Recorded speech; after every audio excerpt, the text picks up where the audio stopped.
Welcome everybody to my channel. I just got back from a 2-week vacation to Italy. It was the most amazing trip I think I've ever taken. I went with my son who is in high school and my husband. And I'm here to share with you all the wonderful things that we did, all the budget deals I found, and all the hacks that you can use if you ever want to visit Italy. So the first thing I want to talk about is how we got to Rome. Because I think that that's really important. You know, you book your flight and then you're ready to go and you're gonna get into the city. How do you get into that city? So let's start talking about that. So once the flights were booked, I didn't really give it a second thought about how we were gonna get into the city. And I waited pretty long to do that research. When I finally began to research my options, I realized that there were 4. The first one is that you could take a train. Then you would have to take a bus in order to get to my hotel. The second option was to take a bus and then transfer buses and then get to another bus for the hotel. The third option was to take a taxi. And then the fourth option I found out was to hire a private car service. So looking at it, I wasn't sure which one I was gonna do. And honestly, I wanted to base it off of convenience and prices. I will say that finding the exact amounts of all these different options was pretty difficult. It was not easy to find the prices.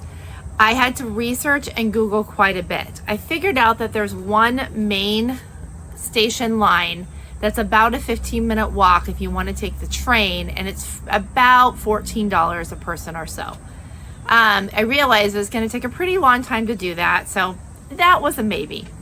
The bus with luggage just seemed like a horrible idea.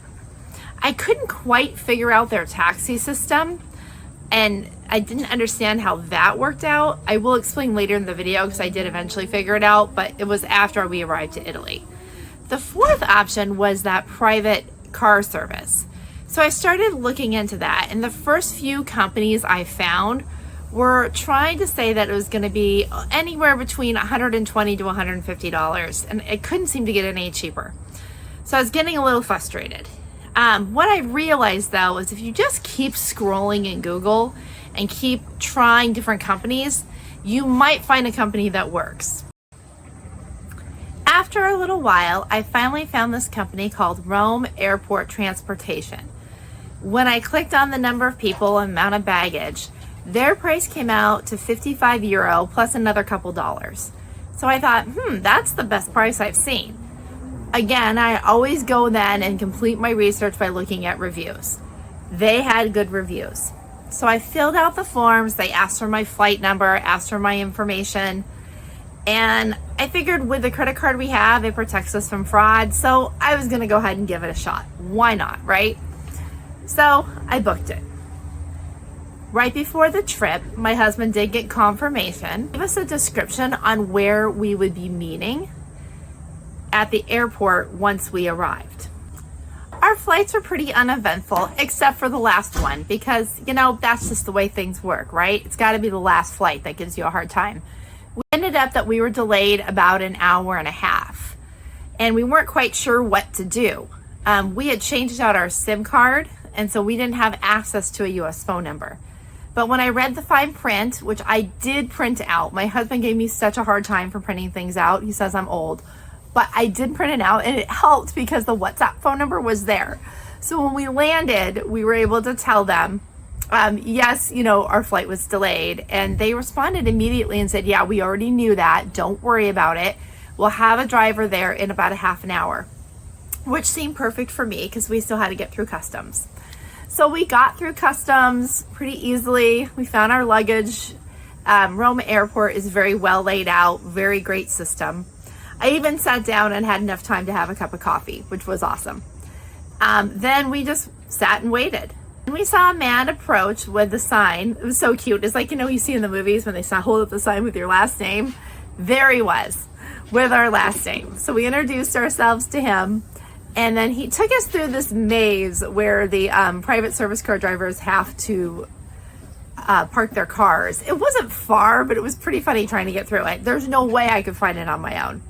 But when we got to the car, sure enough, we actually had a Mercedes, which was beautiful. Leather seats, gorgeous car. Then we were able to fit all of our luggage in the back, no problems, and we were off.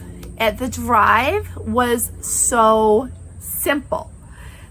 No issues getting around Rome. He knew the city streets, and he got us to our hotel in a half an hour, which at that point, it would kind of been a long day. We've been up for about 24 hours, so we were pretty excited to get there so quickly. So here is the cost breakdown. That's what you guys all want to know, right? Like, how much did we pay compared to everything else? That for when you're traveling with 3 people, there's not that big of a price difference between hiring a private car service or going with an Uber/taxi versus train versus 2 different buses.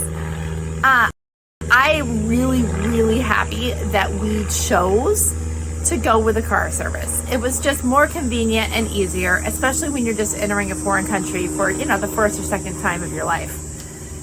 My son also really enjoyed the experience, as well as my husband.